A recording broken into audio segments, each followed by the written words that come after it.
Ok. Em princípio está gravando.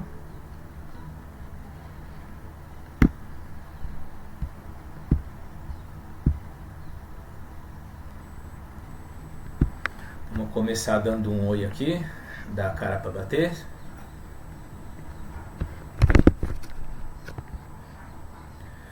Muito bem. Então vamos lá. Estamos por enquanto com Iana, Maicon e Murilo. Mas vamos dar início porque é o que acontece lá nas aulas presenciais, né? Sempre o pessoal vai chegando atrasado. No ensino online isso parece que não é lá muito diferente, né? Pois é, Iana. Então vamos lá. A primeira pergunta é aquela tradicional que eu faço para vocês, né, em todas as aulas que eu trabalho, e aí? Da semana passada para essa, você tinha aí algumas tarefas a serem desenvolvidas, tal, leituras, trabalho com simulador, talvez, se você quisesse entregar lá o do Corpo Negro de novo, ou pela primeira vez, perguntas quânticas, enfim, alguma dúvida? Você quer começar perguntando alguma coisa sobre a nossa estrutura da matéria? Marcel está chegando aí agora também, bem-vindo. Se você não tiver apresentar dúvidas, a gente vai seguir a toada que a gente tem preparado, lógico, né? Mas o primeiro passo seria ver você. Eu coloquei. Bom dia, Marcel. Eu coloquei lá no ambiente aquela lista de exercícios, a resolução daquela lista de exercícios que a gente estava trabalhando na semana passada, tá? Então ela está toda desenvolvida lá no ambiente. Também foi colocado no ambiente a gravação da aula da semana passada. E eu eu mandei para vocês um e-mail, né, um e-mail com um orientador entre o que fazer da semana passada para essa. Muito bem. Bom, então, se alguém tiver alguma pergunta, a qualquer momento manda brasa, tá? Mas, seguindo a nossa conversa lá do nosso planejamento, eu vou lá não precisa me certificar porque a gente discutiu isso exatamente no final da aula passada. Hoje o assunto seria difração e interferência, que é um assunto que você certamente já viu em algum lugar, em alguma outra disciplina. No caso do IFSP, isso é bem visto em FEL, se eu não me engano, né, fenômenos ondulatórios, e também em ótica, principalmente acho que em ótica, lá no Z4. Bom dia, Pedro. Então é mais uma revisão, talvez, para alguns de vocês do que qualquer outra coisa, mas a gente sabe que né, as disciplinas às vezes são cursadas em momentos diferentes, com muita desigualdade, e essa questão de difração e interferência é fundamental para o que a gente vai desenvolver no longo aqui das aulas restantes de ESM. Então, por isso que a gente dá essa visitada novamente nesse assunto, para ter certeza que todo mundo está bem craque aí no beabá sobre difração e interferência. Então, em princípio, esse é o nosso tema da aula de hoje, ok?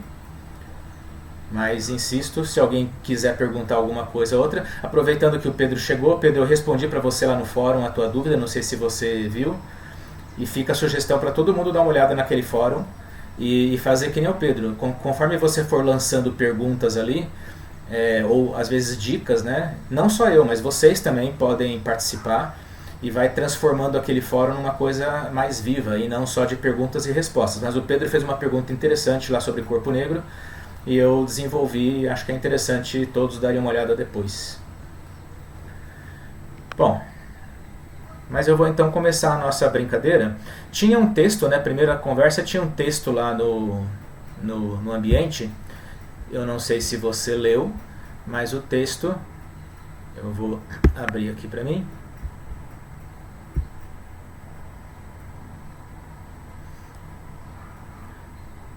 Peraí que eu estou fazendo na gravação uma coisa errada aqui. Deixa eu voltar aqui. Eu tenho que navegar por um outro navegador quando eu vou mostrar alguma coisa lá do ambiente, senão acaba capturando uma tela diferente do que você está assistindo aqui E aí, para quem depois não participou da aula e quiser assistir a aula, fica meio confuso o que foi exatamente o que aconteceu na aula. Eu estou falando uma coisa e estou mostrando na tela outra, né? Então, enquanto eu estou chegando lá, tá aí aberto se alguém quiser aproveitar o gancho.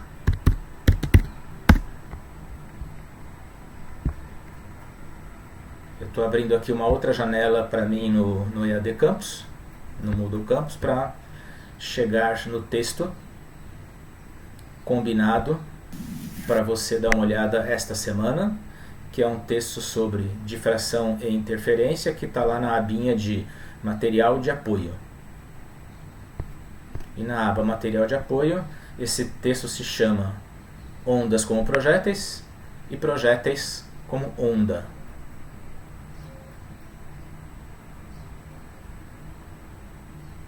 Professor, Oi. eu tive que rever aquela questão de momento de fóton depois. Quadro e momento. No meio do texto ele fala, eu fiquei confuso. Então vamos dar uma olhada. Será que você...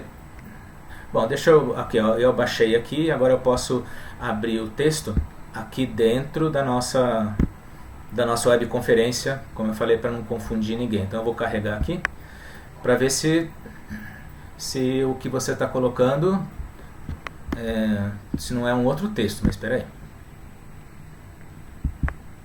Ainda que a discussão seja de todo jeito pertinente. Enviar o texto.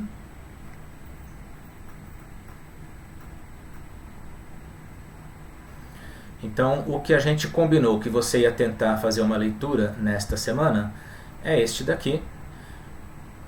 O texto chamado Ondas como projéteis e projéteis como onda. Certo?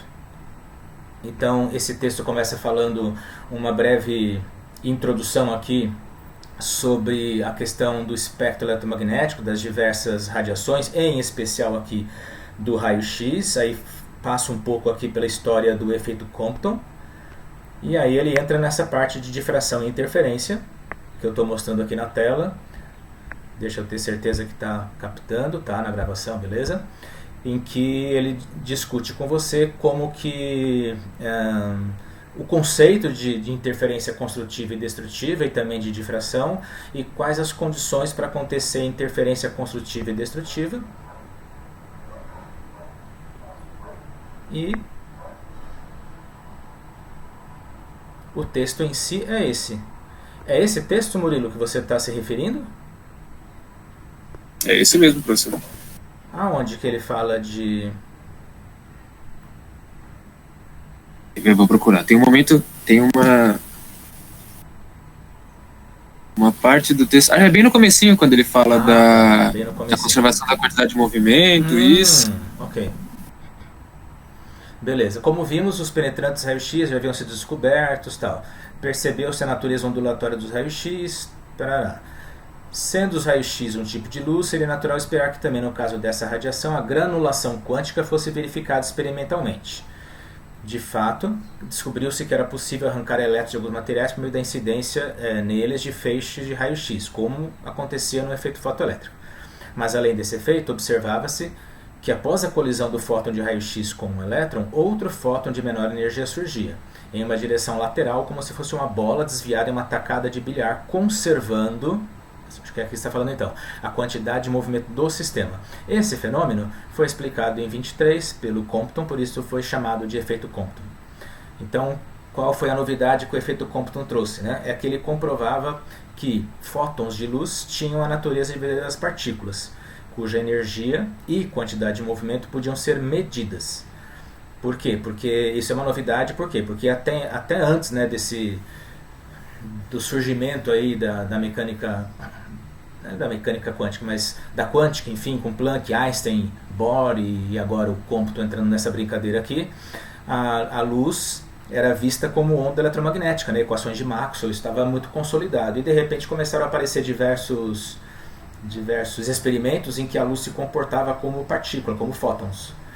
Então, mas se é partícula tem as leis de Newton que governam, né, a trajetória delas, digamos assim, e uma dessas leis é a lei da conservação da quantidade de movimento. Então, se é uma partícula, um sistema de partículas, deve ter algum experimento que faça uma comprovação disso. E um jeito de comprovar é justamente um experimento que pudesse medir a quantidade de movimento dessas partículas. E com experimentos do efeito Compton isso foi possível.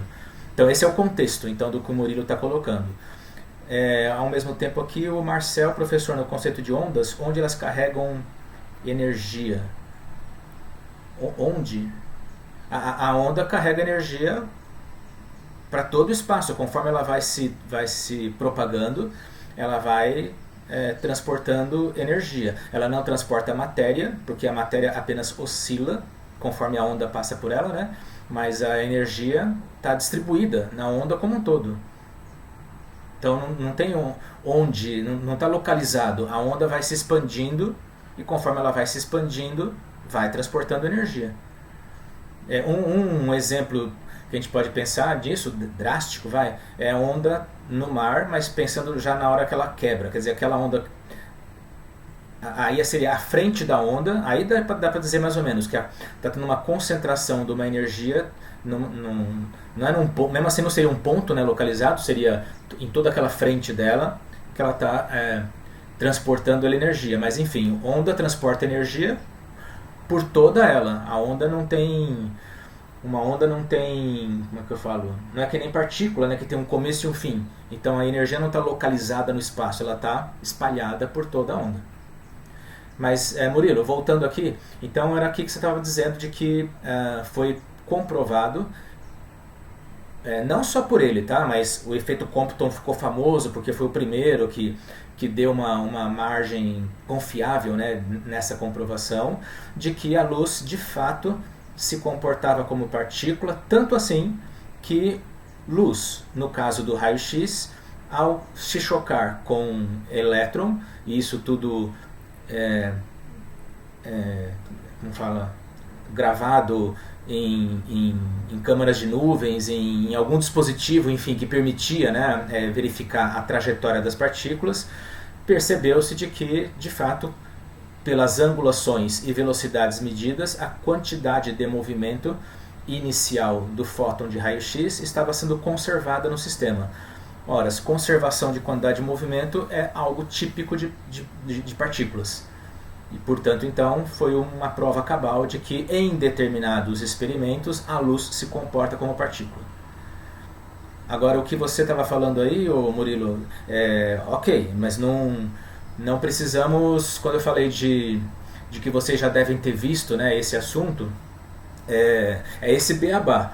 Não precisamos chegar nesse refinamento do quadrivetor, momento, etc. e tal, para entender o que a gente vai discutir aqui na nossa estrutura da matéria, não. Não que não tenha a ver, pelo contrário, mas a gente não vai entrar nesse mérito, tá? Então é mais simples, digamos assim, essa revisão aqui. Quem chegou mais aqui? Não, por enquanto estamos nós. Bom, então esse texto aqui é um beabá. Se você por acaso não leu, eu sugiro que leia. Mas em vez de ficar agora indo frase a frase, a não ser que alguém, né, que nem o Murilo aí já tinha ali uma dúvida específica, eu vou fazer uma outra coisa. Eu vou compartilhar com vocês aqui uma apresentação em PowerPoint que dialoga, tá, com esse texto aqui. Então eu vou compartilhar a minha tela aqui. Para fazer isso, em geral a gente percebe que é melhor deixar de compartilhar a câmera. Então eu vou deixar de compartilhar aqui a câmera e vou passar a compartilhar a minha tela, janela do aplicativo, que seria o meu PowerPoint. Compartilhar.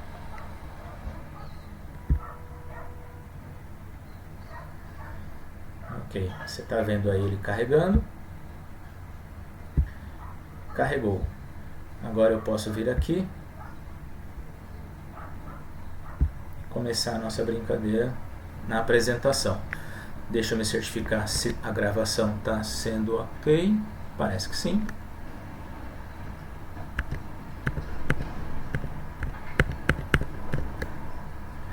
Beleza.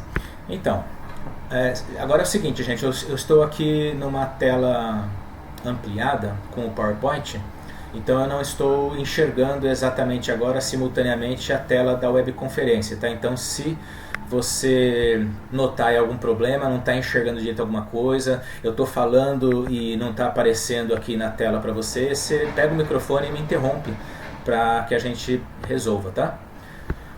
Muito bem, eu não estou vendo o chat também agora, daqui a pouco eu volto, eu fico tentando ir e voltar, mas neste momento eu não estou vendo o chat, eu estou vendo só a tela aqui do PowerPoint inteira no meu computador, tá? Ok, então as ondas e suas interferências. A queda de uma gota de água na superfície da própria água é um belo exemplo de propagação, né, geração e propagação de uma onda. Vamos ver se ele funciona aqui.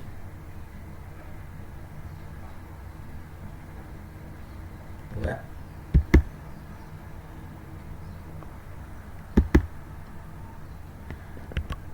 Olha lá, Lady Murphy.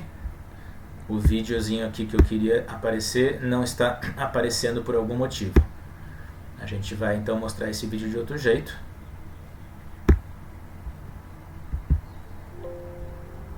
Ah, tá. Tem um erro na configuração do PowerPoint.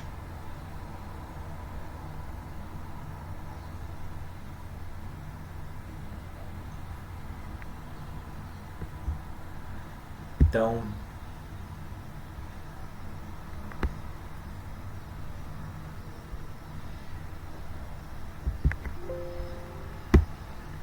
aguenta só um pouquinho aqui. Enquanto isso, se alguém tiver alguma dúvida, quiser perguntar alguma coisa, eu estou ouvindo.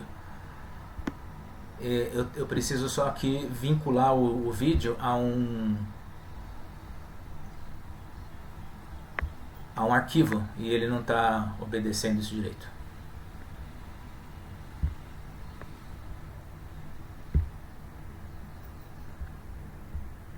Eu vou falando outras coisas se ninguém pergunta. Ia falar disso depois, vou aproveitando enquanto eu estou aqui consertando. Lembrando de que existe o Fórum das Perguntas Quânticas, em que todos vocês precisam primeiro escolher a pergunta quântica. Eu vi que tem gente lá que ainda não escolheu a pergunta quântica. Em segundo lugar, uma vez que você escolhe a pergunta quântica, você precisa fazer pesquisa sobre a sua pergunta quântica. A primeira parte dessa pesquisa, teoricamente, se encerrou ontem, em que você deveria ter colocado lá links para vídeos, links para textos, tudo sobre, enfim, a sua pergunta quântica. Não é ainda para se preocupar em responder a pergunta quântica em si, mas é para você colocar elementos de pesquisa que vão possibilitar depois você responder a pergunta quântica e também os seus colegas, né, participarem, eu mesmo também poder participar disso e a gente juntos ir construindo algumas coisas sobre essas perguntas quânticas. Então o primeiro passo é esse, é uma pesquisa livre. É claro que é livre, mas vai do seu bom senso, né? Eu não tenho nada contra sites como o Wikipedia, por exemplo, em especial na língua inglesa, tem muita coisa interessante, mas seria importante que você diversificasse. Então não pode ser uma pesquisa, uma boa pesquisa, né? Enfim, de cunho que lembre, né, o científico, não pode evidentemente ficar só em sites como Wikipedia, sites, sei lá, Brasil Escola, sites que não tem lá um estudo mais profundo científico. Então seria interessante você fazer pesquisas mais diversificadas, tá? Olha, eu estou compartilhando com você aqui. Então é assim, lá na apresentação do PowerPoint tem 2 vídeos que eu quero mostrar para você, curtinhos, que deveriam estar sendo abertos no próprio PowerPoint, mas deu aqui um problema, então eu estou indo por fora do PowerPoint e te mostrar esse videozinho aqui, que é simplesmente para lembrar do conceito, né, de como que uma onda pode ser formada, por exemplo, na superfície de água. Então cai a gota d'água e a onda vai se formando. Você está vendo as cristas, né, da onda. Lembra, toda onda tem cristas e vales, né? E o que a gente enxerga visivelmente aqui são as cristas da onda, né? O vale seria a depressão. E a onda vai se espalhando. Então, a pergunta lá do Marcel, onde é que está a energia aqui, né, sendo transportada? A energia está sendo transportada em todo momento, em todo esse espaço, por todas as frentes de onda. Tanto no vale como na crista, né, a onda vai se propagando no espaço e vai distribuindo, vai propagando, transmitindo a energia, certo? Matéria não, porque a matéria é água, a água continua ali, a água só sobe e desce, sobe e desce, sobe e desce, vale depressão, vale crista, né? Mas a onda, as cristas vão se espalhando e com isso vai transportando energia. Então esse é um primeiro vídeo que estava naquele que era, né, para ter rodado diretamente quando eu clicasse no PowerPoint, tá? Tem um outro que a gente fala é a mesma coisa, mas eu não sei se você já fez um experimento lá no laboratório IF sobre cuba de ondas. Então eu vou também compartilhar com você isso daqui. Para compartilhar eu preciso parar de compartilhar esse e compartilhar o outro vídeo agora.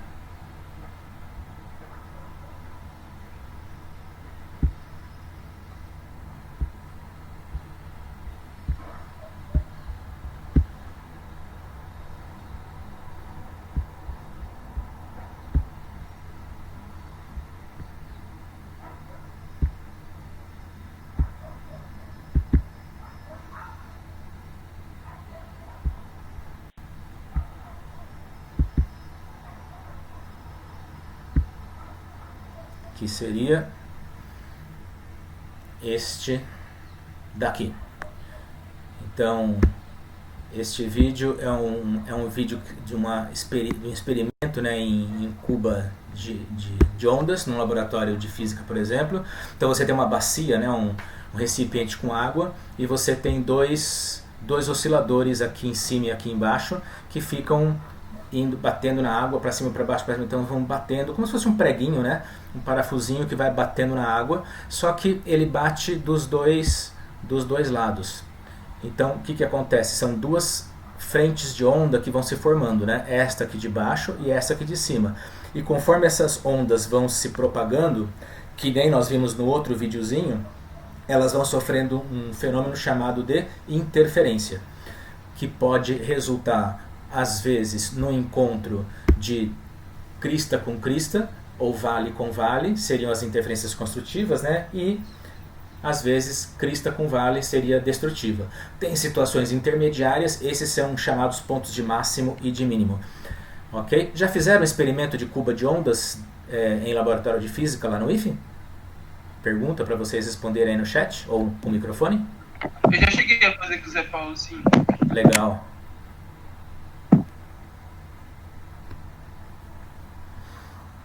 Da corda, perfeito. A Iana não se lembra. O da corda que o Marcel está dizendo é aquele que um segura a corda de um lado, né, o outro segura do outro, começa a oscilar e você vê a onda. Não deixa de ser um exemplo disso, porque a onda que vai e a onda que vem acabam no meio do caminho sofrendo interferências, sim, construtivas e destrutivas. Só que a diferença é que lá, Marcel, aparece o fenômeno chamado dos harmônicos, né, dos ventres e pontos e nós. É um pouco mais, não é que é mais complicado, é um fenômeno em consequência disso que a gente está dizendo aqui. O Pedro chegou a fazer o fenômeno da difração da luz, perfeita. Ondas mecânicas não. O Marcel falou que tem uma pergunta, deixa eu ver que pergunta que ele vai fazer. Para distinguir uma onda é necessário saber a sua energia em si. Distinguir uma onda é necessário saber a sua energia? Não. Como assim distinguir uma onda? Se você tiver com o microfone, pode falar, viu, Marcel? Para que eu possa saber. Saber.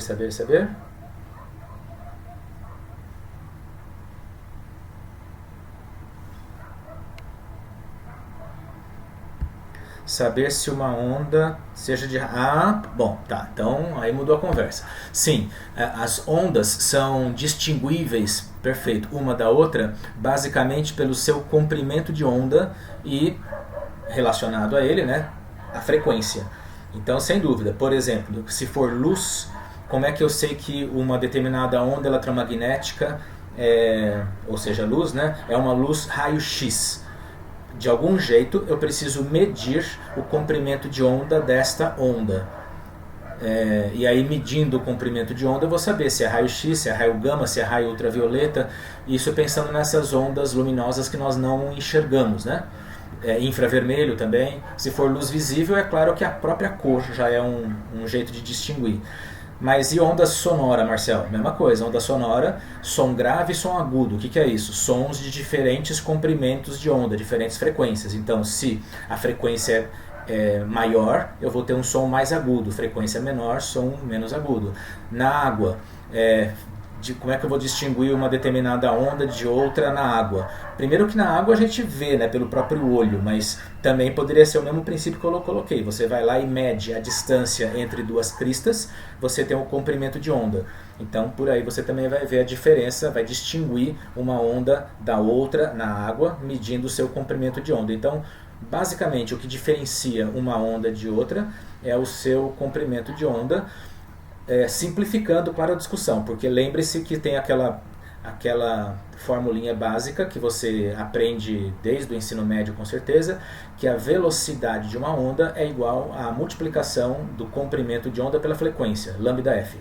Então são essas três variáveis aí, v, velocidade, lambda, comprimento de onda, e f, frequência, são essas três variáveis que estão sempre juntas e definindo, distinguindo, tá, uma onda da outra. Bom, eu vou voltar aqui no meu PowerPoint agora, uma vez que... Só que eu tenho que abrir de novo aqui, espera só um pouquinho, como deu aquele probleminha. Já estou abrindo. Abri no meu computador, agora eu posso compartilhar com você a tela de novo do meu PowerPoint, que é este daqui.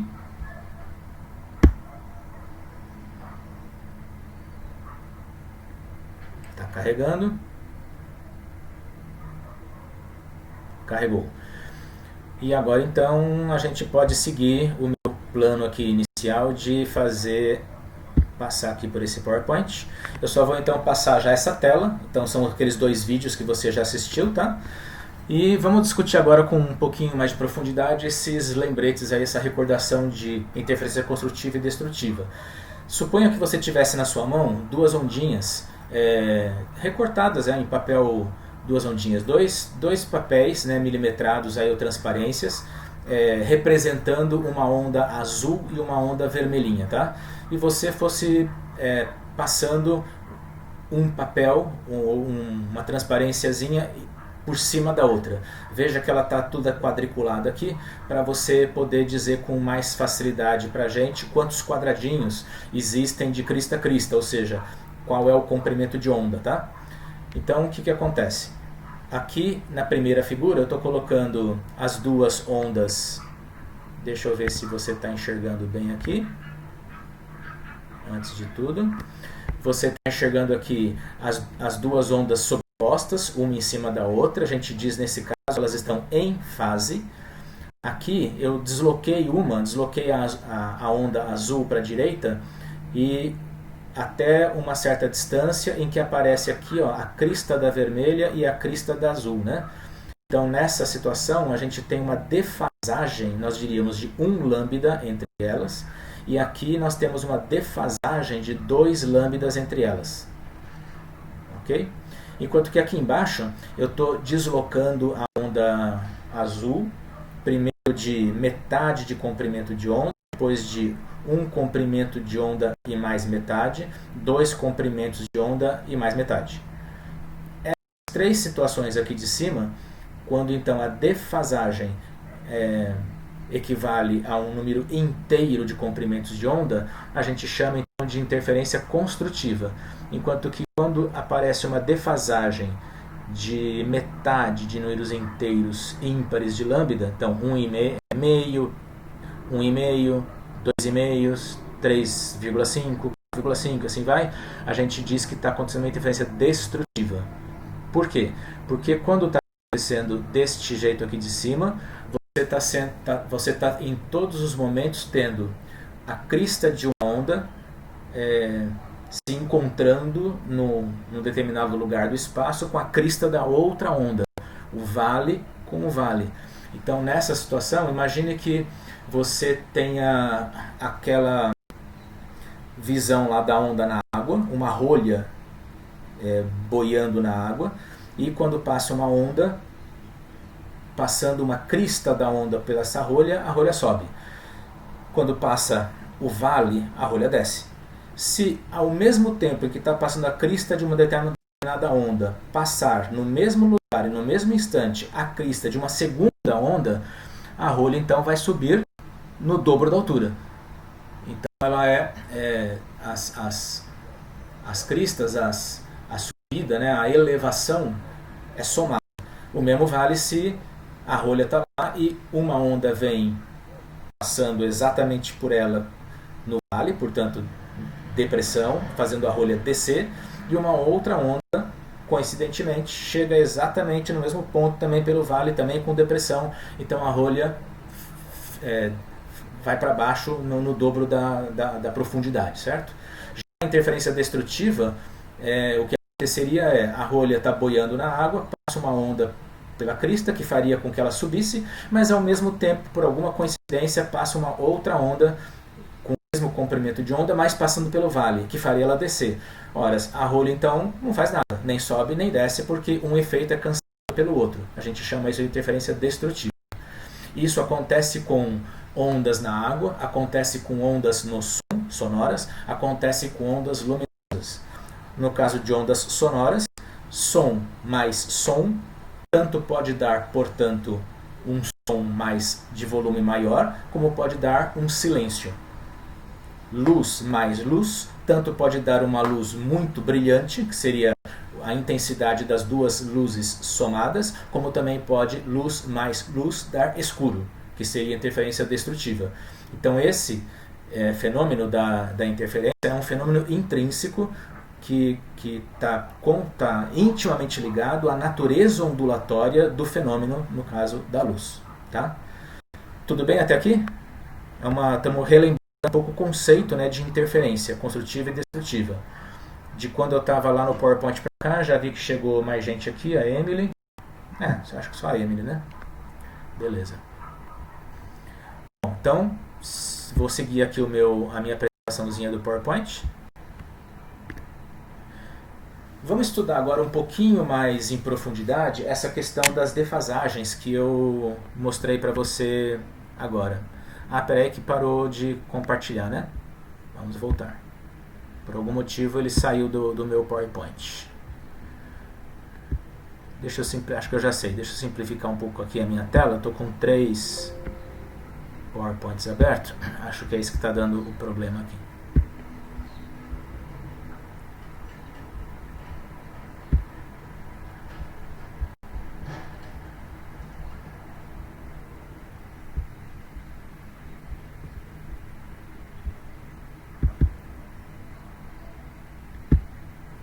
Ok, o que eu quero compartilhar é este agora.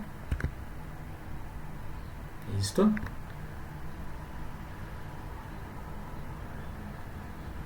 Posso ir? Eu estou vendo que o Pedro está digitando alguma coisa.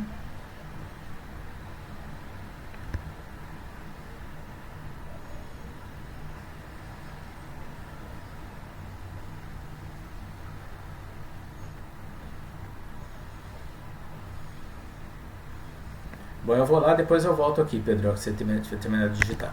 Então, vamos estudar um pouco mais profundamente não é nem profundamente, é de uma outra perspectiva, já se aproximando de uma fórmula matemática que eu quero, né, chegar, que é aquela ideia da curva de onda. Você tem duas ondinhas aqui, e vamos imaginar que você tenha uma onda azul e uma onda vermelha, como a gente está representando aqui. Acho que você está enxergando, né? Muito bem. Na verdade é onda na água, tá? Isso aqui é só uma representação. É aquele filme que a gente viu agora rodando de um experimento de física num laboratório que tem uma cuba de ondas. As duas ondas estão se transmitindo pela água, não tem nada de cor aí, né? Isso aqui é só uma representação didática das duas ondinhas. Mas para fazer o seguinte, o que está acontecendo aqui? Ó? Observa que você tem essas três faixas aqui, que são faixas que no próprio filme estavam mais claras, estava uma região mais brilhante, tanto aqui quanto aqui quanto aqui. Pode ver que aqui tá, pode ver que aqui assim, ó, tá mais brilhante, mais brilhante, mais brilhante, e aqui mais pelo meio tem uma situação mais escurecida. Chamamos essa região então, onde está essa cor, né, mais viva, mais brilhante, de faixas de interferências construtivas. No caso, sendo água, tá, e não luz, não é que está mais brilhante, é que como está acontecendo interferência construtiva, as cristas estão se somando, estão se sobressaindo, né, na filmagem, então por isso que acaba ficando em realce, como se fosse uma coisa mais brilhante. Então esses seriam as faixas de interferência construtiva. Bom, então vamos ver se está funcionando aquela ideia da definição que a gente deu agora há pouco, de que para ter interferência construtiva tem que ter uma defasagem de números inteiros de comprimento de onda. Por exemplo, veja o ponto P1 aqui. Você está enxergando ali o P1, né? No ponto P1, quantos comprimentos de onda existem, ou quantos comprimentos de onda foram propagados desde a fonte até chegar no ponto P1. Mas que fontes? São duas fontes. Então vamos começar por essa daqui, ó. Desde essa fonte aqui, a primeira aqui de cima, até o ponto P1. Acho que você está enxergando eu passar com o mouse aqui, né? Então, vamos contar. 1 comprimento de onda azul, 2, 3, 4, 5, 6, 7, 8 comprimentos de onda azuis. E o da ondinha vermelha. Conta aí. 1, 2, 3, 4, 5, 6, 7, 8, 9. Então quer dizer que 8 comprimentos de onda azuis mais 9 comprimentos de onda vermelhinhos deu uma defasagem de quanto? De 1 lambda. Certo? Você tem o caminho desde essa fonte aqui de baixo até chegar no ponto P1, que seria onde estaria a minha rolha, por exemplo, na água, foram 9 comprimentos de onda, enquanto que pelo caminho de cima, a partir dessa outra onda dessa outra fonte que está gerando as ondinhas azuis, deram 8 comprimentos de onda. O que importa é que chega em P1 crista com crista, interferência construtiva, e numa defasagem de 1 lambda. Agora vamos pegar um outro ponto em que eu sei que por definição tem que ser interferência destrutiva. Por exemplo, P2, ó. O P2, verifica, ele está entre duas cristas vermelhas, e exatamente em cima de uma crista azul. Então, isso aqui é o caso dele estar passando, por ele estar passando uma onda pela crista e a outra onda, que seria a vermelha, pelo vale. Então tem que ser interferência destrutiva. Vamos ver se a contabilização dos lambdas corresponde a isso. Então tá aqui, ó. Conta quantos lambdas azuis tem. Tem 1, 2, 3, 4, 5 e meio. Não, 6, desculpa. 6 lambdas azuis. E o vermelhinho? Tem 1, 2, 3, 4 e meio. Horas, então 6 lambdas azuis mais 4 lambdas e meio vermelhos dá uma defasagem de 1 lambda e meio. Defasagem de 1 lambda e meio, interferência destrutiva. Defasagem de 1, 2, 3, 4 números inteiros de comprimento de onda, construtiva. Defasagem de números múltiplos, né, de números quebrados de comprimento de onda, meio, 1,5, 2,5, 3,5, interferências destrutivas. Tudo bem? Eu voltei aqui para a tela, não estou vendo a pergunta do Pedro. Pedro, se quiser falar no microfone é até mais prático, hein? Você que sabe. Se ninguém vai digitando ou falando, estou sem. Tudo bem, então pode digitar, não tem problema. É que como eu estou lá no PowerPoint, então eu tenho que ficar indo e voltando para a tela aqui de apresentação. Ah, já explicou, então tá bom. Muito bem, gente. Então, sendo assim, vamos avançar. Se para você está claro, deu para você lembrar bem aqui o conceito de interferência construtiva e destrutiva, vamos brincar um pouquinho aqui agora com isso aqui. Ó. Deixa eu ver se ele vai parar de compartilhar e eu vou ter que compartilhar de novo, quer ver? Isso mesmo, sem problema.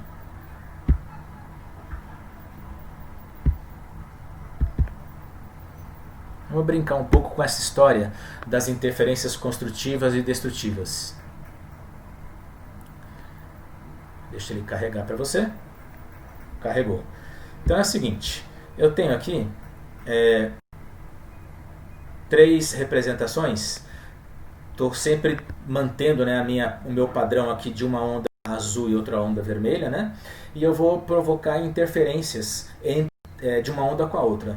No caso aqui, o que eu vou fazer? Eu vou aproximar, lá no PowerPoint com o meu mouse já, eu vou aproximar uma onda da outra, fazer com que, por exemplo, a onda vermelha se movimente em direção à onda azul, tá? Ou vice-versa. E vou fazer isso para 3 conjuntos diferentes de comprimentos de onda. Então aqui tem um comprimento de onda X, aqui um comprimento de onda x sobre 2, estou chutando um valor só para mostrar, menor, e aqui menor ainda. Então veja que o comprimento de onda daqui de baixo é bem menor, você nem está enxergando quase que as ondinhas de tão juntinho, né, que estão os círculos. Tá?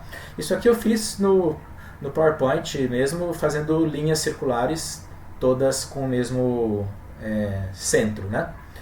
Muito bem. E distanciadas sempre uma da outra do mesmo tanto. Eu fui aumentando o raio lambda a lambda, tá? Comprimento de onda por comprimento de onda.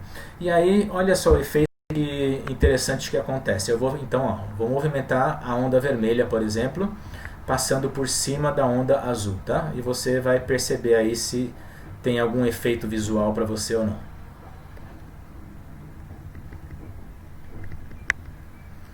Vê se você enxerga que aparecem aí algumas faixas brilhantes, umas faixas esbranquiçadas. Aqui já dá um certo efeito, mas não é tanto quanto aqui, acho eu. Vamos ver o que você acha. Ó. Nossa. Agora mudou, né? Se eu não tivesse, acho que na webconferência, eu conseguia controlar a velocidade melhor aqui do... Mas ó, já dá para perceber bem a diferença. O que está acontecendo.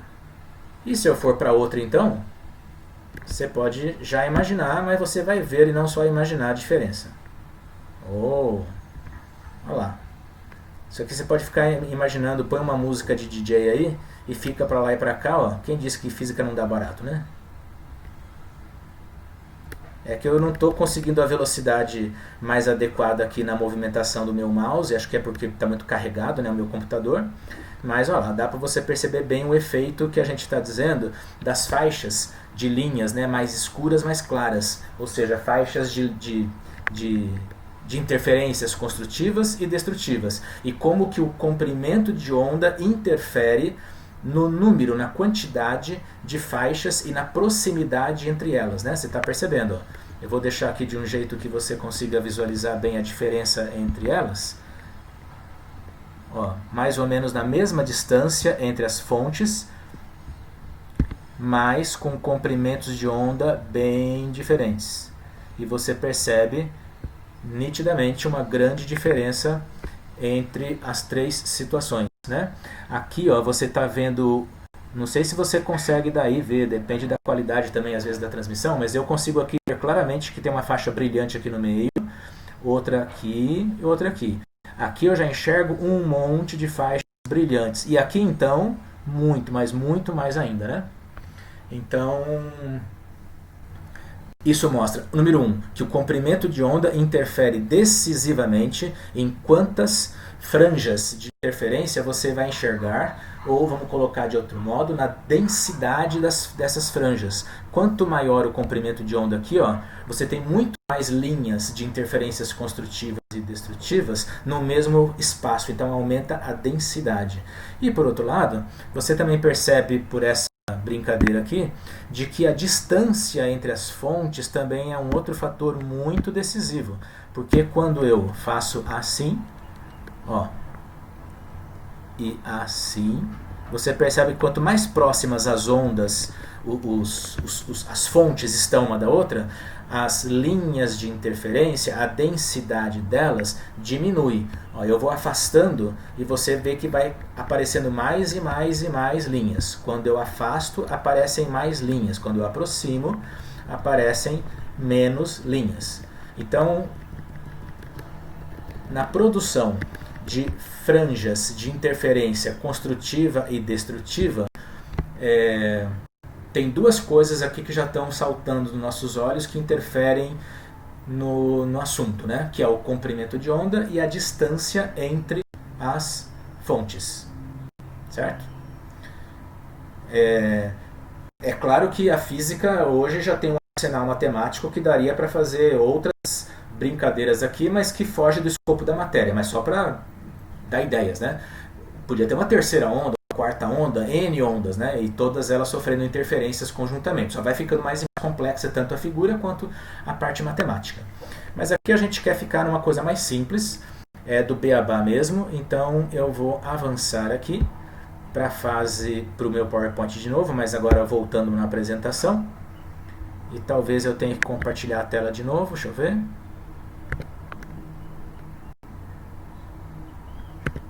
Não, acho que não, acho que ele deixou.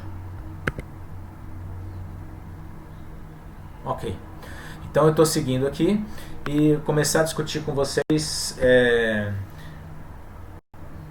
Ainda lembrete de pergunta para você, em ótica principalmente, né? Você já fez experimentos sobre interferência luminosa? Alguém tinha me dito que sim, né? Que fez. Experimentos que nem esse, em que você tem um laser, por exemplo, passa por uma rede de difração e aí a luz desse laser acaba se difratando aqui, se espalhando e vai ser projetada aqui no anteparo. E no anteparo você vê coisas, imagens como, por exemplo, essa, e aí você faz experimentos para medir a distância entre esses pontinhos verdes aí, né? E a depender de como que você fez isso no laboratório, o professor pode ter trabalhado com lasers de diferentes cores, né? Vermelho, azul, verde e tal. E aí você percebia que a depender da coloração da luz, que na verdade é a frequência, né? A distância entre esses pontinhos variava. Então, por exemplo, tem essa outra imagem aqui, que eu peguei de um site que mostra isso, uma comparação. Então, se você fizer esse experimento aqui mesmo, com luzes de diferentes frequências, você percebe que, olha só, quando a frequência aumenta, então desde o vermelho, passando pelo verde e indo para o azul, a distância entre os pontinhos vai diminuindo. Era muito maior no vermelho, menor no verde, menor ainda no azul ou lilás aqui, né? Então, isso quem já passou por ótica, imagino, o professor deve ter feito de alguma forma. Tem variações, né, desse experimento aqui, mas basicamente essa é a brincadeira. Tem às vezes experimento que você usa essa técnica para medir espessura do fio de cabelo, por exemplo, né? Mas basicamente é essa técnica. Você passa o laser batendo no anteparo ou na rede de difração e lá na frente projeta essas luzinhas, e aí você começa a fazer medidas das distâncias entre as luzinhas e outras coisas mais que a gente vai também lembrar aqui na sequência. Ok? Eu vou seguir aqui só para a gente não garantir que o que eu preciso falar ou sim a gente consiga cumprir, tá? Mas se sobrar um tempinho, no final a gente até pode tentar reproduzir para você aqui esse experimento com os laserzinhos que eu tenho aqui, e CD, DVD, coisas assim. Mas eu vou deixar para depois para a gente não se perder, sendo que imagino que boa parte de vocês deve ter feito já experimento disso, principalmente na matéria, na disciplina ótica, aquela OTC Z4, né? Muito bem. Assim sendo, volto aqui. Vamos agora tentar começar a equacionar o problema, tá? Então, a situação que nós temos, um jeito de fazer a montagem daquele daquele experimento, que é basicamente o que a cuba de ondas nos mostrou agora há pouco, você tem que ter então duas fontes de onda, né? Dois lugares de onde as ondas vão sair, então A e B. Só que para garantir que essas ondas tenham exatamente o mesmo comprimento de onda, às vezes um arranjo experimental que se faz é esse. Antes dessa separação, desse separador aqui em que tem duas fendas A e B, por onde a onda vai passar, você começa a brincadeira com um único anteparo aqui, uma única fenda, para garantir que aqui está a fonte luminosa, a luz vai passar por aqui, vai se difratar, se propagar enquanto ondas, né? E aí vai chegar aqui no ponto A e no ponto B. Como é exatamente a mesma onda, elas vão se difratar, se você faz o A e o B exatamente do mesmo tamanho, né? Então você garante que elas se propaguem aqui, ó, com o mesmo comprimento de onda. E aí, conforme elas vão se propagando, vão acontecendo interferências destrutivas e construtivas. A pergunta, então, que a gente precisa responder é: nesta situação, qual a condição para que em um ponto da tela, a tela estaria esse vertical aqui último, em um ponto da tela ocorra uma interferência construtiva? Então, qual é a condição para que aqui, ó, aconteça uma interferência construtiva a partir dessas duas fontes A e B? Ok? Antes que eu já responda, o que você me diria? Como é que você responderia essa pergunta? Qual a condição para que em um ponto aqui dessa tela, vamos supor, um ponto P aqui que eu estou imaginando com o mouse aqui em cima, ó, o que tem que acontecer para que ali tenha uma interferência construtiva? Enquanto isso, o Pedro está falando. Ao fazer o experimento da difração da onda no fio de cabelo, observei na aula do Zé Paulo que eles não fica pontos como na rede de difração, mas sim, sim, verdade. Essa diferença se dá devido ao material usado ou depende do tamanho das fendas ou dos obstáculos? Esse último, depende do tamanho das fendas ou obstáculos, sim. Mas espera aí, Maicon? Você falou interferência construtiva ou destrutiva? Construtiva. Então, se as duas fontes, depois que passam ali, elas estão em fase, a condição é que a diferença de caminho delas seja um número múltiplo, no caso é construtiva, né? Então você tem que ser múltiplo de um comprimento de onda, né? Perfeito. Então você está me dizendo o quê? Número par, né? O número inteiro, quer dizer. Isso, então você está me dizendo o quê? Vamos supor que, então, que essas ondas tenham aqui esse comprimento de onda lambda, que está aparecendo aqui em vermelho, e este é o caminho de uma delas, ou seja, é o chamado R1, que é o caminho saindo da fonte A. E aqui é o caminho R2, saindo da fonte B. O que o Maicon está nos dizendo é que, para ter interferência construtiva lá naquele ponto lá em cima da tela, precisa acontecer que este delta seja múltiplo de um comprimento de onda. Certo? Esse delta aí. Por que esse delta do desenho? Ó? Porque se você imaginar com um compasso com o ponto dele aqui, né, e o lápis aqui, ó, o grafite, então isso aqui é como se fosse uma linha circular de mesmo raio, certo? A diferença então de comprimento dos caminhos, a diferença de metragem, enfim, de distância daqui a aqui entre o R1 e o R2, se dá por esse valor do delta aqui. Desde que esse delta seja igual a n lambda, pode ser 1, pode ser 2, pode ser 3, pode ser 20 mil, não importa. O que não pode é ser quebrado. Desde que seja um número inteiro de comprimentos de onda, você garante que tenha uma interferência construtiva. Acho que está comendo aqui a última linha, né, para você. Mas o que está escrito aqui, eu vou colocar de um outro jeito para você enxergar essa última linha, tá? É só sair da apresentação. A única coisa é que quando às vezes eu saio da apresentação, ele para de compartilhar. Não, deixou. Então tá lá. Ó. A resposta é essa. Quando a diferença entre R1 e R2 for igual a um múltiplo do comprimento de onda. N lambda. Ok? Que é exatamente o que o Michael falou pra gente então. Perfeito?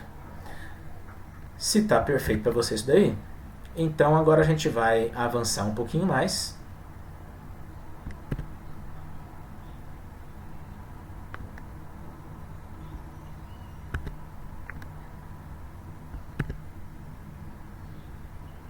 Ok, agora chegou onde eu queria.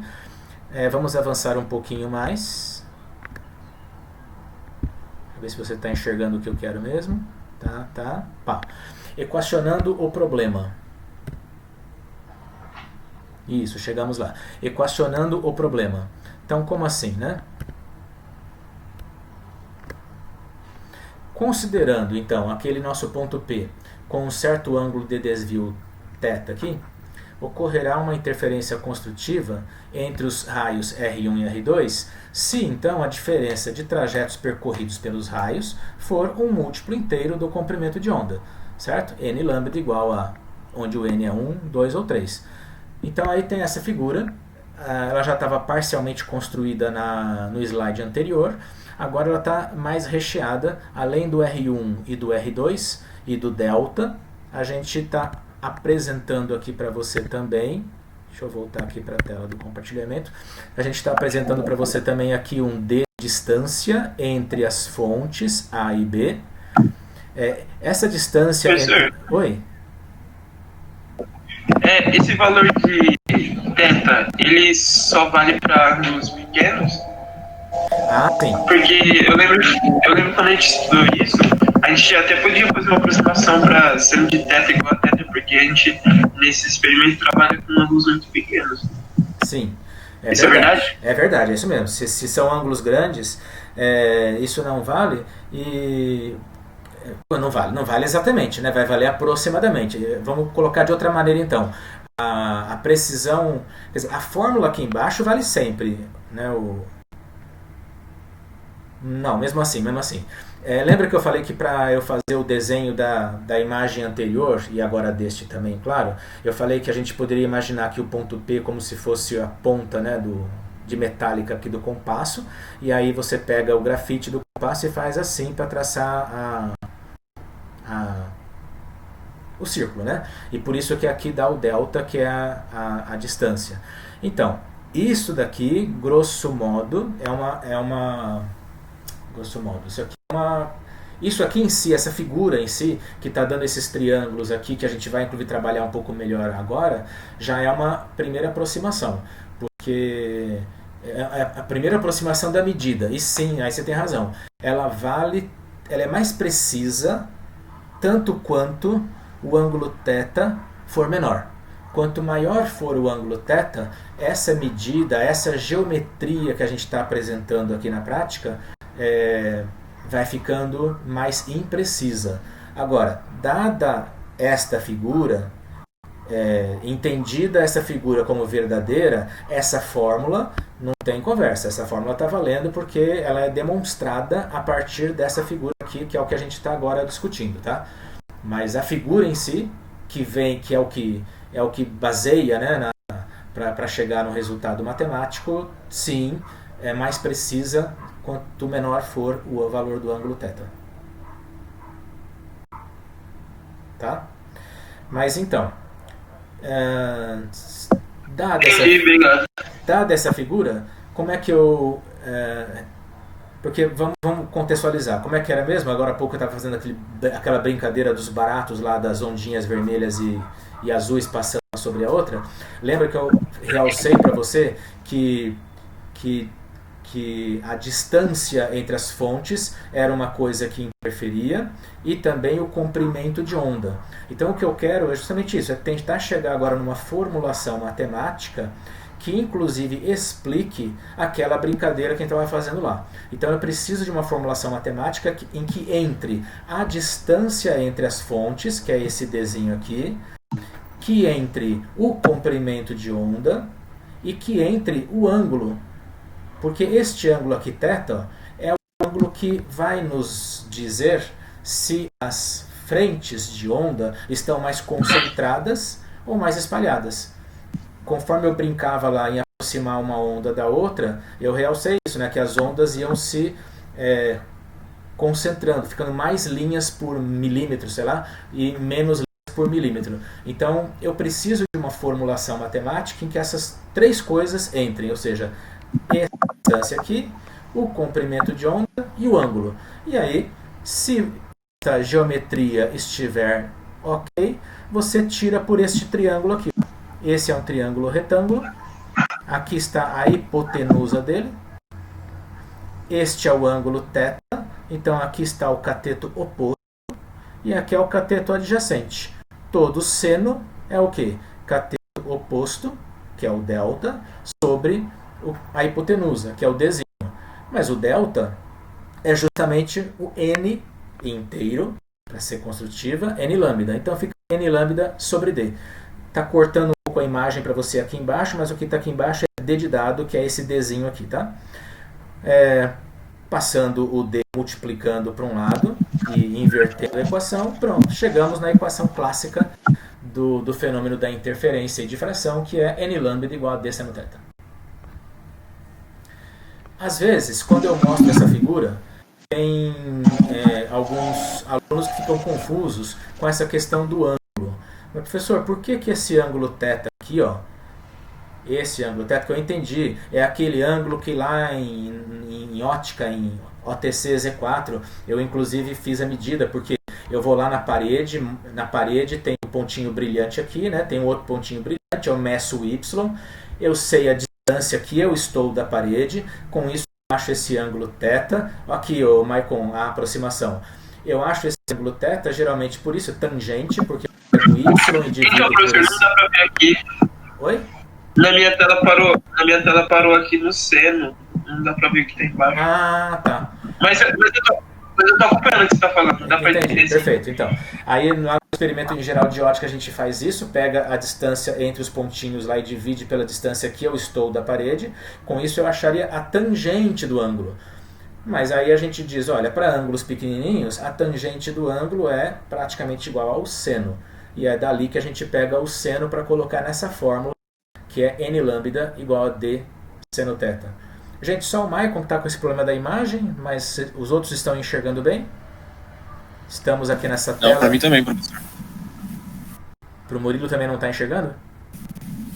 Ele corta o denominador. Ah, não, tá bom. Aqui na primeira embaixo. parte. Não, isso sim, mas o Maicon é mais grave, ele não estava enxergando mesmo a tela em si. Embaixo está cortando, mas é porque... Não, calma aí. É só eu fazer isso Eu aqui. tô vendo a tela, só que o limite que eu tô vendo embaixo é o denominador ali daquela linha que você colocou o n lambda igual a d seno θ. Isso, agora melhorou. Dá pra ver. Ah, não, então tá bom. Isso é porque, sim, isso é porque estava em tela cheia, o PowerPoint em tela cheia, ele corta um pouco aqui embaixo quando vem aqui para a tela da webconferência. Mas era só aquele desenho que tinha embaixo que eu tava falando, tá? Tava cortando só isso. Tá bom. Então, gente... Então tá bom. Tá? Mas eu estava dizendo isso. Então, eu sei que quando a gente está lá na aula presencial, é muito comum, quando eu apresento essa figura, o pessoal ter dúvida. Mas, professor, esse θ aqui, ó, esse aqui, ok, é aquele que eu vou lá, meço, e é aquele que você está falando que faz as ondas ficarem mais... as franjas de interferência ficarem mais concentradas, mais espalhadas, mas eu não entendo por que esse θ daqui é esse θ daqui de dentro desse triângulo em que você usa para construir essa fórmula. Então, como eu sei que às vezes tem dúvidas sobre isso, não custa a gente já mostrar para você com mais detalhe essa questão. Eu nem vou para a apresentação porque aí não corta de novo o pedacinho de baixo. Então tá aqui, ó. Imagine que você um ângulo θ, fazendo grandão assim fica mais fácil de perceber, ó. Como que ele foi construído, essas linhas, né? Então essa linha é perpendicular a esta aqui, ó. E esta outra linha é perpendicular a esta outra linha aqui. Então você tem dois triângulos aqui. Você tem dois triângulos retângulos, né? Você tem esse triângulo retângulo grandão aqui, ó, que tem um ângulo reto aqui, um ângulo θ lá em cima e um ângulo beta aqui, e você tem esse outro triângulo retângulo pequenininho, onde você tem também um ângulo reto, porque ele é retângulo, o mesmo beta horas. Então só pode ser aqui o θ também, porque a soma dos três ângulos tem que dar 180, não é isso? De um triângulo. Então se esse tem beta e esse tem ângulo reto, e o grandão também tem beta e também tem ângulo reto, é porque outro ângulo só pode ser também um ângulo semelhante. Então esses dois triângulos são triângulos semelhantes e por isso que o triângulo θ lá da figurinha tem que ser exatamente igual a esse ângulo θ aqui da onde eu tirei a fórmula n lambda igual a d seno θ. Beleza? Com isso a gente fez uma revisão dessa questão do que é interferência, os dois tipos dela, construtiva e destrutiva, quais as condições para acontecer uma coisa e acontecer outra, e equacionamos o problema, inclusive para poder usar em alguns cálculos aí de exercícios. Tranquilos?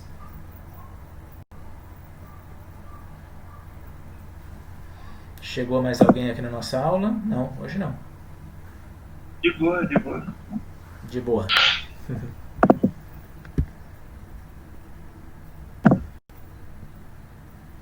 Então, essa apresentação em si era isso. Deixa eu já parar aqui de compartilhar para a gente fazer uma outra coisa agora.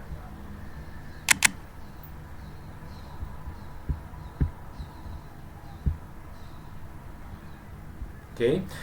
Bom, aí o que a gente tinha pedido para você ao longo da semana, então uma das coisas era ler esse texto, e então agora esse PowerPoint contextualizou, né, acho que bem melhor aqui esse texto, e lá no nosso ambiente tem também uma lista de exercícios que dialoga com esse texto.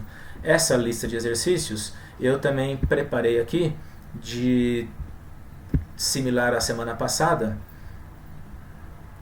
em que eu for resolvendo também aqui num PowerPoint aqueles exercícios, tá? Então é uma lista que tem lá naquela abinha de listas de exercício,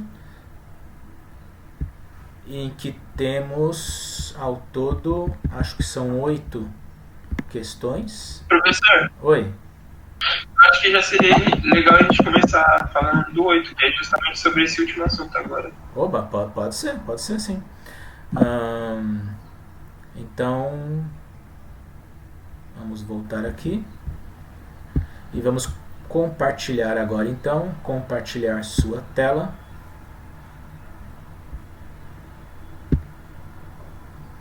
Para o nosso PowerPoint, mas agora o PowerPoint diferente, que é o PowerPoint das questões. Aqui vai acontecer de novo aquele problema de quebrar, mas agora que eu estou lembrando, tem uma manha aqui do apresentação de PowerPoint. Como é que é mesmo? Para não acontecer aquilo.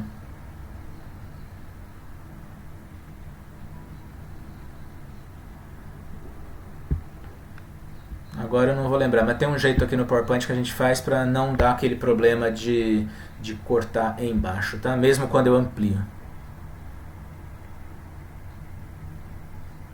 Bom, agora eu não vou lembrar? Tudo bem, depois eu vejo isso.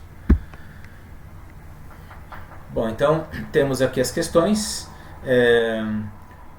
O Maicon já sugeriu a gente ir direto para a questão 8.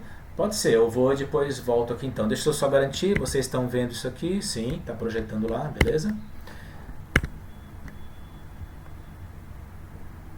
Então deixa eu ir lá para a questão 8. A questão 8, sugerida aqui pelo Maicon, é exatamente essa. Ó. Da mesma forma que ocorre ao passar por um prisma, a luz branca se decompõe em faixas coloridas ao passar por uma rede de difração. Suponha que um feixe de luz branca atravesse uma rede de difração de 5.000 linhas por centímetro.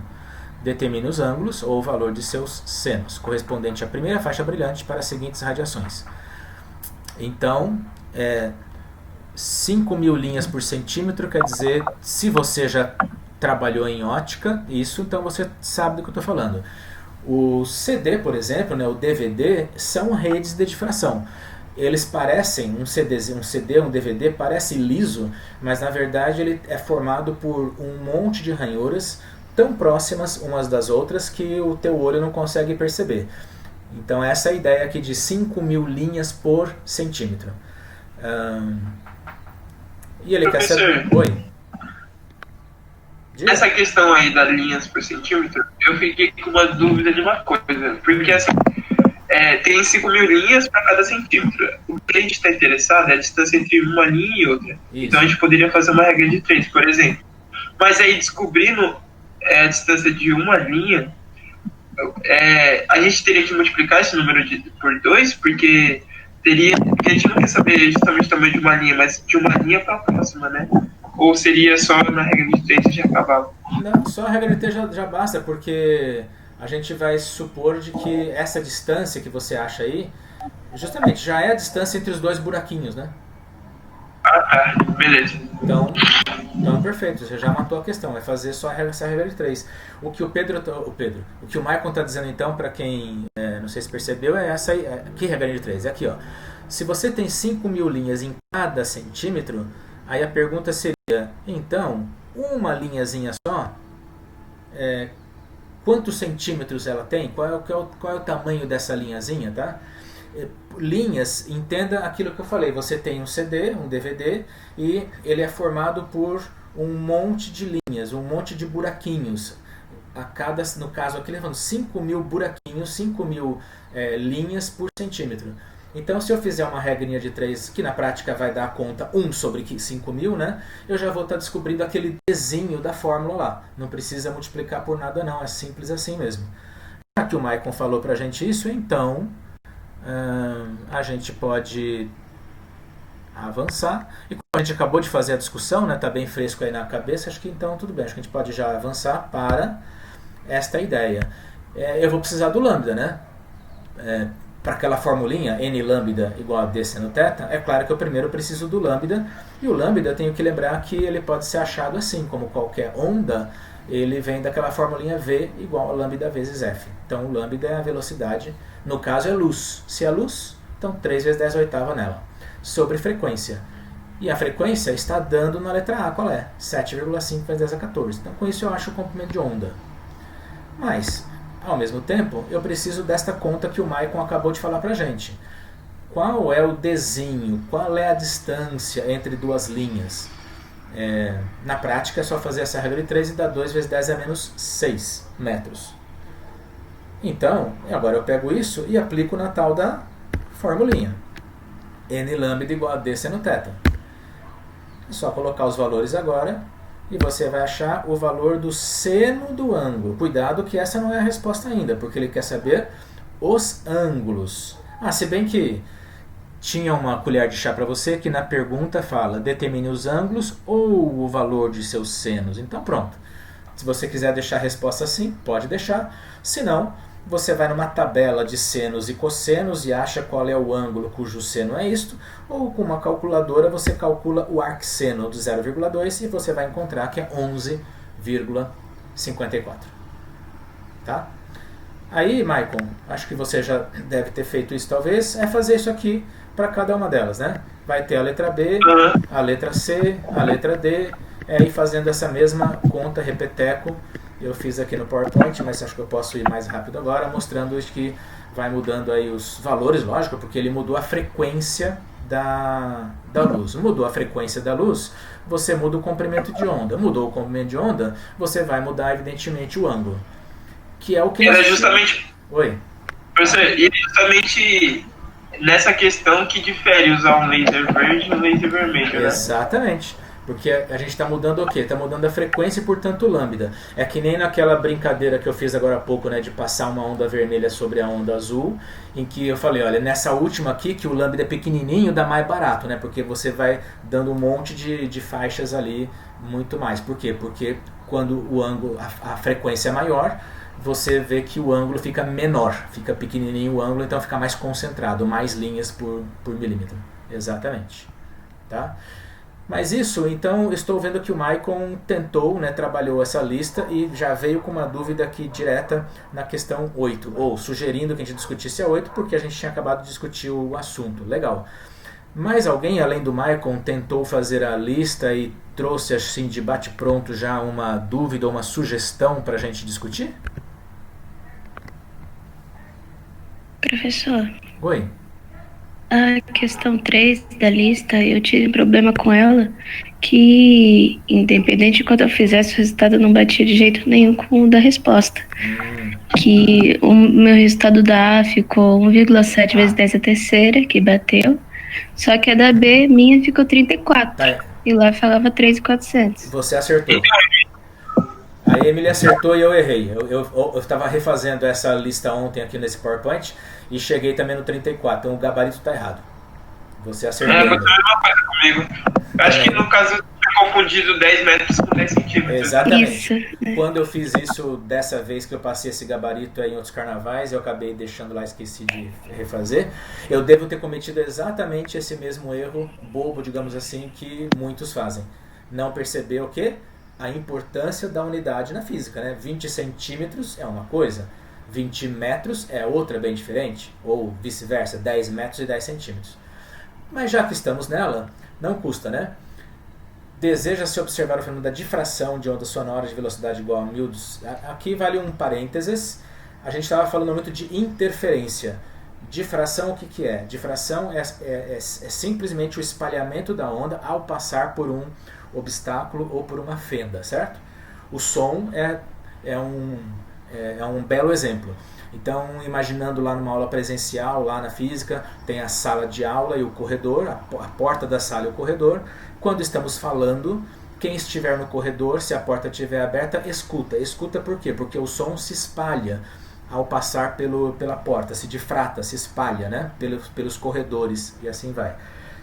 Partículas não fazem isso. Uma bola de futebol, se você dá um chute, ela passa pela porta, ela vai bater em algum lugar definido e não vai se espalhar como onda por todo o corredor. Então, difração é um fenômeno característico das ondas. Aqui no caso, ele está dizendo que são ondas que têm esta velocidade aqui em km por hora e você tem dois obstáculos de larguras 20 centímetros e 10 metros. E ele quer saber quais os valores que devem ter as frequências das ondas para que a difração seja verificada com a maior eficiência possível. Difração de maior eficiência é uma difração que acontece quando a onda tem um comprimento de onda na mesma ordem de grandeza que a fenda ou obstáculo. Então, eu fui resolvendo deste modo aqui, que deve ter sido o que a Emily e o Maicon fizeram aí também.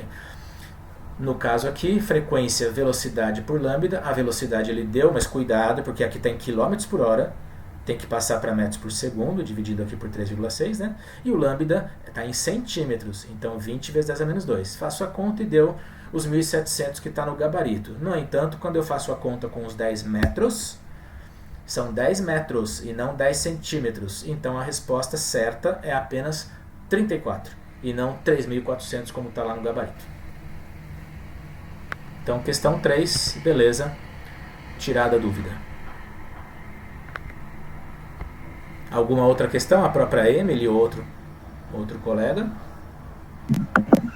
Então, professor, eu acho que em seguida a gente poderia fazer a 4, mas tem uma questão aí de interferência bem legal, que é a 6.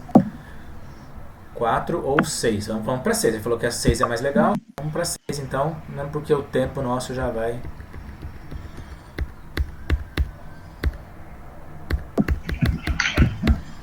Seis. Ah, beleza. A 6 fala que você tem duas fontes, F1 e F2. Elas estão oscilando em fase. Deixa eu ver se você está enxergando. Tá, ok. Elas estão oscilam, né, em fase. Então aqui você... Oi? Eu falei que tá de boa, dá para enxergar assim. Ah, tá bom. Então você tem duas fontes F1. Esse F1 e F2 é como se fosse lá naquela cuba de ondas as ondinhas lá sendo produzidas. Ou, no caso que se forem laserzinhos, são dois lasers que estão passando por uma rede de difração, tá? E aí, fala que elas têm um período de 5... aqui ele fala que é a superfície de água mesmo, não é luz não. 5 milissegundos é o período. Cuidado, ele está dando período, hein? Tem que lembrar, período é o tempo que demora para um lambda se propagar. É o inverso da frequência, né? O ponto A está equidistante das fontes. Observa-se que o ponto mais próximo do ponto A, em que a superfície da água permanece em repouso, é o ponto N. Então, N, de navio, aqui à direita, é o ponto mais próximo do ponto A, em que a água está em repouso. Já vamos parar para interpretar aqui. Se a água está em repouso, com duas ondas chegando ali, uma de F1... É porque é interferência destrutiva, né, Michael? Tem que ser. Perfeito. E como é o primeiro ponto de interferência construtiva, então tem que ser uma vez meio lambda, ou seja, é meio lambda a defasagem. Porque lembra, interferência construtiva acontece quando você tem uma defasagem de meio, 1,5, 2,5, 3,5, 4,5 e assim vai.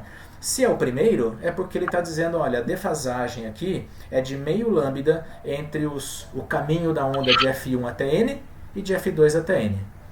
E ele diz que medindo essa diferença dá 2,5 centímetros. Então, primeira coisa que ele quer saber, qual é o valor do comprimento de onda das ondas na superfície da água? Então, eu já coloquei aqui, olha, essa descoberta que a gente fez agora há pouco, que do N até o F1, se você pegar uma régua do N até o F1 e outra régua aí do N até o F2 e subtrair as diferenças de distâncias, tem que dar meio lambda, porque é o primeiro ponto de interferência destrutiva. E ele diz que essa diferença é de 2,5 centímetros, logo o lambda é 5 centímetros, 2,5 por meia. Então este é o valor do comprimento de onda, distância crista-crista. Beleza. Aí ele quer saber a velocidade. Ora, mas se eu tenho comprimento de onda e lá em cima no enunciado eu tenho período, e eu sei que o período é o inverso da frequência, então com isso eu vou conseguir achar facilmente qual é a velocidade. Velocidade, afinal, é lambda vezes f. E o f é 1 sobre t. Só tem que tomar cuidado com a unidade. 5 milissegundos. 5 vezes 10 a menos 3. Passando para cima, aquele 5 fica simplificado, chegamos no valor 1000. 10 a terceira metros por segundo seria a velocidade de propagação dessas ondas. E finalmente, se V é o segundo ponto mais próximo à esquerda de A, que se movimenta com amplitude máxima, calcule o valor VF2 menos VF1. Então V é o segundo ponto mais próximo à esquerda do ponto Professor. A. Oi? Diga. Pode ser que eu esteja confundindo, mas ali, ó, V é igual a lambda F, né? Isso. E aí, tá lambda sobre o período. Isso. O período tá em segundos, né? Por isso que tá 5 vezes 10 a menos 3. Isso. E o lambda, ele tá em centímetro? Porque Ele tá tem razão, tem um erro aqui de unidade. O lambda tinha que estar... Quer dizer, até pode deixar assim, mas aí a resposta é centímetros por segundo e não metros por segundo, né?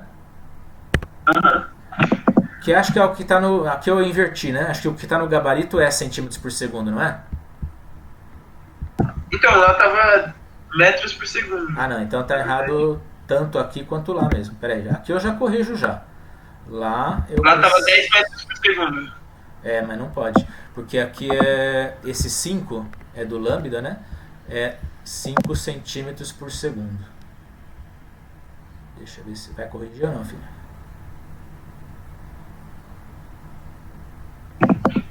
Ué? Ah, corrigiu. Não deu tempo. Tá aqui. Então, esse 5 é do lambda. E esse lambda está em centímetro. Então, o 10 a menos 3, ok, em segundos. 5 cancela com 5, tudo bem. Mas sobra as unidades centímetros por segundo. Ok? Corrigido. Quer dizer, tá enxergando aí na transparência? Tá, né? Sim, eu saí do modo de apresentação do PowerPoint para o modo de edição. Então você está enxergando a edição lá já corrigida de 10 ao cubo. Aí deve ter também diferença no próximo, né? Vamos ver. O próximo ele fala... Agora você já está vendo a resolução, porque eu saí do modo de apresentação. Mas o próximo é que o V é o segundo ponto de amplitude máxima. Então vamos lá. Se é amplitude máxima, então é interferência construtiva. Interferência construtiva acontece quando a defasagem é de 1 lambda, 2 lambda, 3 lambda, mas é o segundo. Se é o segundo, então 2 lambdas. O lambda é 5 centímetros. Aqui está certo, ó, 2 vezes 5, 10 centímetros. Então esta é a resposta do que ele está pedindo, que era qual o valor da diferença VF1 menos VF2. Beleza? Ah, beleza. Gente, pelo tempo, a gente não tem mais como seguir. Esta apresentação aqui de a resolução, né, desses exercícios, eu vou, que nem a do semana passada do Bor está lá já no ambiente, tá? Eu vou colocar no ambiente, assim como a gravação, né, dessa aula também, dando tudo certo aqui, está gravando, eu também vou deixar lá no ambiente. Assim, se você quiser ver uma nova... mais uma vez, né? Seja para quem faltou, se quiser dar uma olhada, então vai ficar lá no ambiente. Só rapidamente, lembrando, no nosso ambiente você também tem o nosso plano de aulas. Então a ideia é que você dê uma olhada lá no nosso plano de aula para você saber qual é o assunto desta próxima semana aqui. Eu estou tentando abrir aqui, se ele deixar.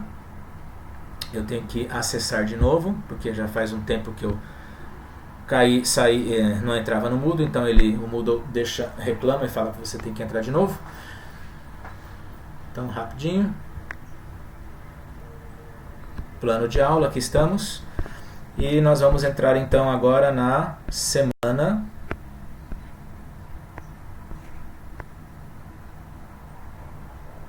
Ok? Na semana, estamos falando de fração e interferência, dualidade onda partícula. Na semana que pesquisa e alimentação de fórum do ambiente virtual. E depois, processos químicos e tabela periódica. Isso, vai ser a semana do dia 10. Nós estamos agora no dia 2, não é isso? Certo. Então, orientação para você.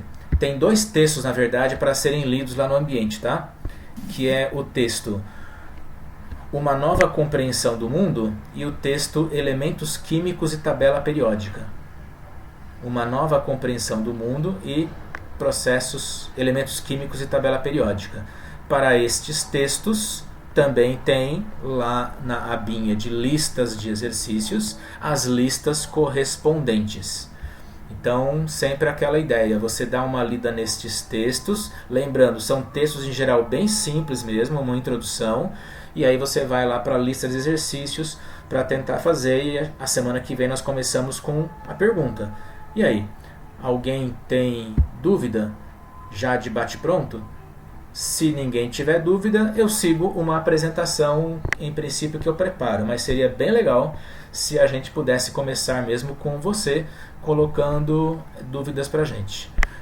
Acabo de notar que tem uma dessas listas que eu acabo de falar que estava ainda oculta para sua visualização, e eu já estou liberando ela aqui na abinha de listas de exercícios. Vamos lá. Mostrar. Pronto, agora já está liberada para você as listas correspondentes aos textos que eu acabei de dizer, tá? No mais, fica também a orientação para que você continue fazendo a sua pesquisa das perguntas quânticas, e eu vou começar a interagir com você. Quer dizer, conforme você vai colocando lá as coisas, eu vou, quem sabe, te sugerindo outros sites, te dando uma outra dica, certo? É o momento de pesquisar, é o momento de você mostrar para mim e para os seus colegas links de internet, vídeos que você achou interessante, textos, enfim, sobre a pergunta quântica que você escolheu. Se você ainda não escolheu a sua pergunta quântica, você está atrasado, tem que fazer isso naquela atividade lá de escolha da pergunta quântica. Mas por hoje, gente, em termos de aula síncrona pelo menos, temos que encerrar, porque eu tenho outra aula já com outra, não é nem com outra turma, né? A Iana continua aqui, o Marcel também, só vai mudar de sala, né? Nossa, eu tô vendo que o Yuri tá aqui hoje, Yuri. Agora que eu reparei, você chegou depois. Bem-vindo. Você tava com problema de conexão? Sim. Aê! Legal, cara. Que bom, que bom. Beleza, professor. Então na próxima aula vai ser o próximo texto já. Isso. Como eu falei, tem 2 textos, porque a discussão de hoje sobre... a gente ficou focado na questão da interferência, mas até conversando um pouco com o que o Murilo falou lá no começo, uma dúvida que ele apresentou, tem outro texto sobre dualidade onda-partícula que também seria para ser discutido até hoje mesmo, mas tudo bem, não deu tempo, a gente faz a discussão na semana que vem, não tem problema. Então tem 2 textos, dualidade onda-partícula e esse dos processos químicos e tabelas periódicas. O próximo texto também tem lista? Sim. Desses 2 textos, tem lá na lista de exercício 2 listas. Tá bom. Para cada texto, obrigado, professor. tem uma listinha. Beleza? Então, gente, por hoje é isso. Qualquer coisa, fórum de dúvidas, Beleza. coloca lá Obrigado. pra gente compartilhar. Até mais, gente. Vou gravar aqui.